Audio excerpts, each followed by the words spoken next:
जय श्री राम। मैं अंबुज तिवारी। आज हम JEE advance 2020 physics part paper 2 का सेक्शन नंबर 1 का क्वेश्चन नंबर 2 प्रॉब्लम सॉल्व करेंगे। पहले हम क्वेश्चन नंबर 2 को रीड करते हैं, पढ़ते हैं। Train with cross sectional area S1 is moving with speed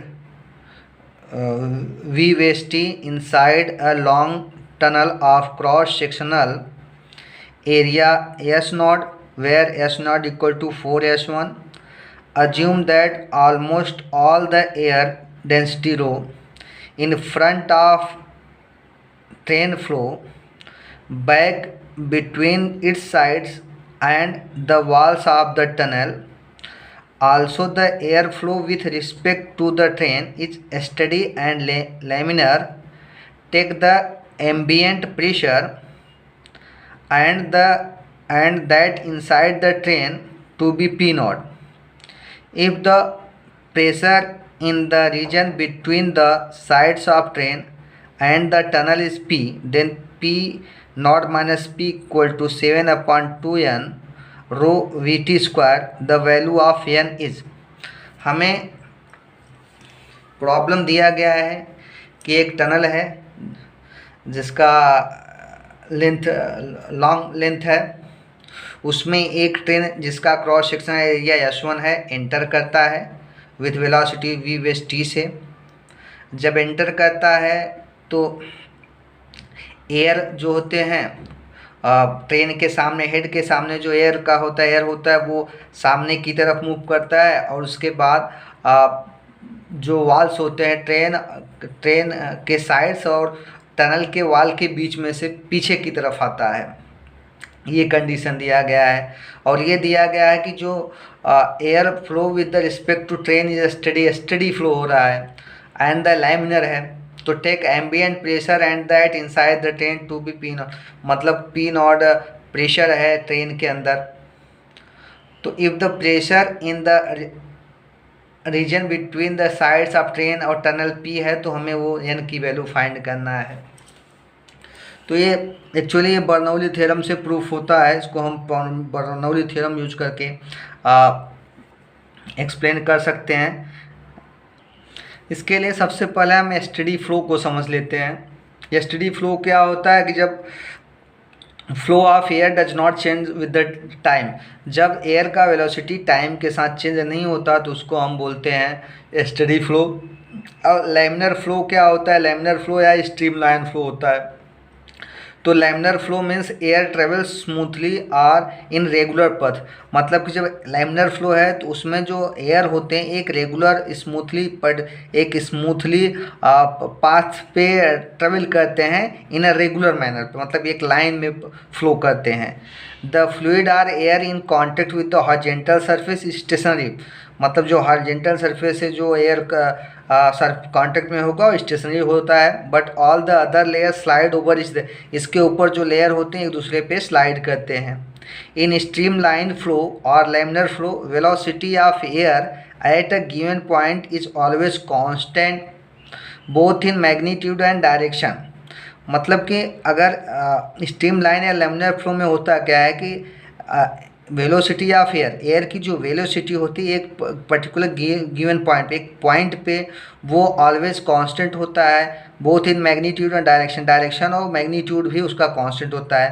कहने का मतलब यह है कि all particles passing through a given point follow the same path, मतलब कि एक पर्टिकुलर पॉइंट से जितने भी एयर के पार्टिकल होंगे सिर्फ सब एक ही पाथ को फॉलो करेंगे, मतलब वो स्ट्रीम लाइन पाथ होगा। यही लैमिनर फ्लो और स्ट्रीम लाइन फ्लो होता है।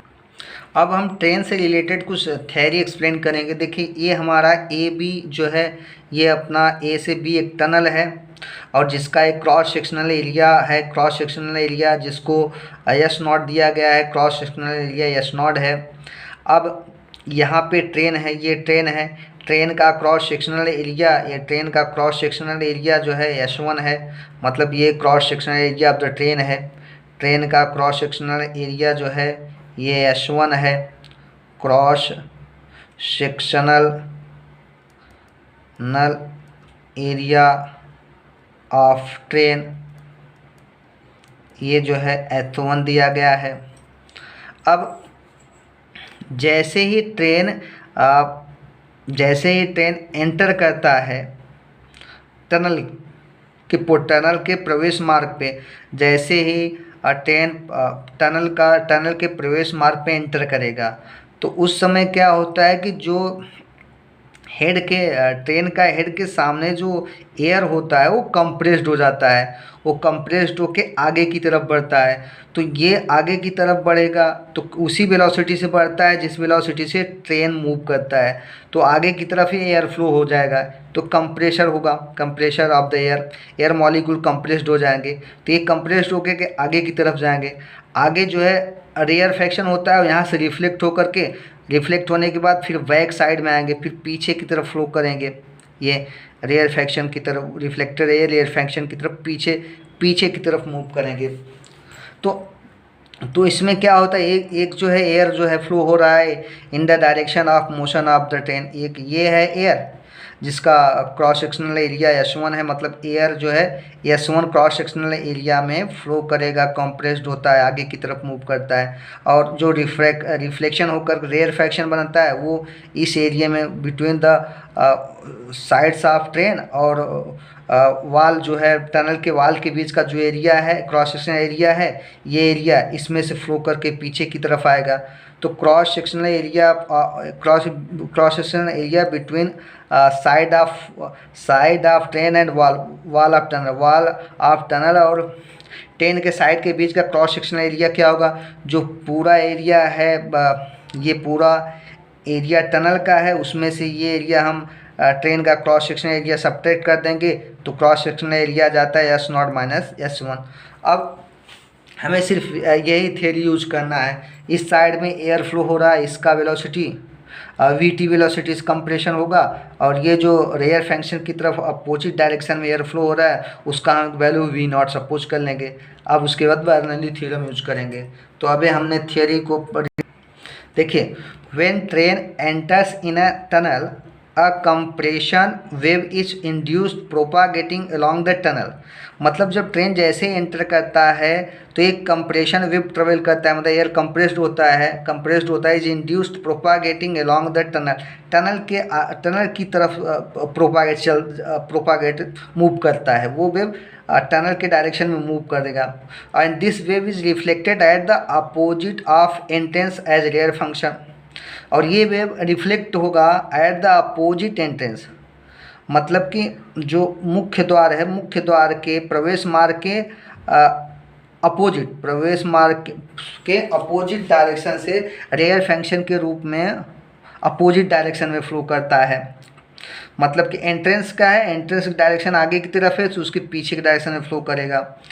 और when the rear of the train enter the tunnel, मतलब जब ट्रेन का पीछे वाला भाग एंटर करेगा उस समय क्या होगा, a rarefaction wave is produce, rarefaction produce होता है, मतलब एयर मॉलिक्यूल्स दूर दूर होते हैं और propagating along the tunnel relative to moving air, मतलब कि वो टनल के डायरेक्शन में मूव करेगा। और अब क्या होगा, this wave is reflected at the opposite tunnel and, ये वेव जो है टनल एंड का जो है टनल एंड जहाँ पे होगा एंड होता है, मतलब एंड साइड होगा, उसके अपोजिट डायरेक्शन में मूव करेगा एज अ कंप्रेशन वेव के रूप में। मतलब कि टनल का एंट्री और एंड, तो एंट्री करने के तब ये एंट्री जब करेगा तो ये कंप्रेशन होगा और वो रिफ्लेक्ट होकर के बैक साइड में आता है। फिर जैसे उसका ट्रेन का लास्ट वाला डिब्बा एंटर करता है तो फिर रेयर फंक्शन बनता है। रेयर फंक्शन भी क्या करता है, ट्रेन के डायरेक्शन की तरफ मूव करेगा और जिसकी वजह से वो जो है फिर वो रिफ्लेक्ट होगा कंप्रेशर के रूप में। अब when a train is in movement it displaces a large area volume around it, जब एंटर करता है तो बहुत सारे लार्ज एयर वॉल्यूम को डिस्प्लेस करता है। When when a train head passes the entrance tunnel portal, जब जो है ट्रेन का हेड आगे वाला ट्रेन का इंजन जो होता है एंट्रेंस टनल के प्रवेश मार्ग में पास करता है, तो in the gap between tunnel wall and the train wall और टनल का जो दीवार है उसके बीच में there is flow in the opposite direction to the train motion, यहाँ पे एयर फ्लो करेगा जो ट्रेन के मोशन के विपरीत डायरेक्शन में रहेगा।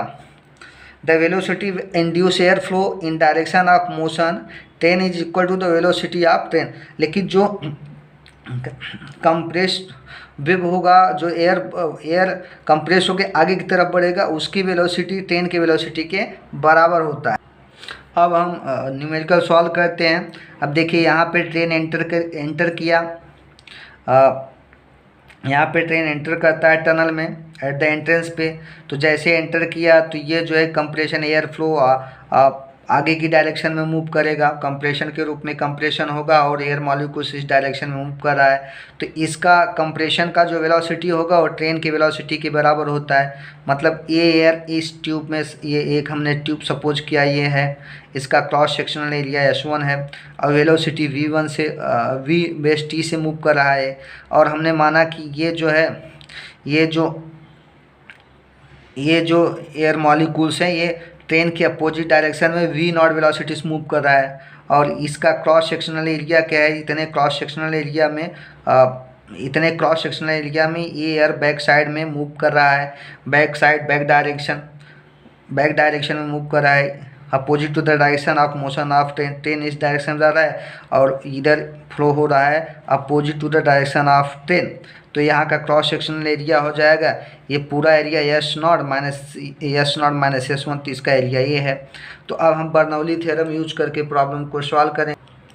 अब हम सपोज करते हैं let V0 be the velocity of air between side of train and side of wall of the tunnel. मतलब V0 वेलोसिटी है एयर का ट्रेन के साइड और टनल के वॉल के बीच का।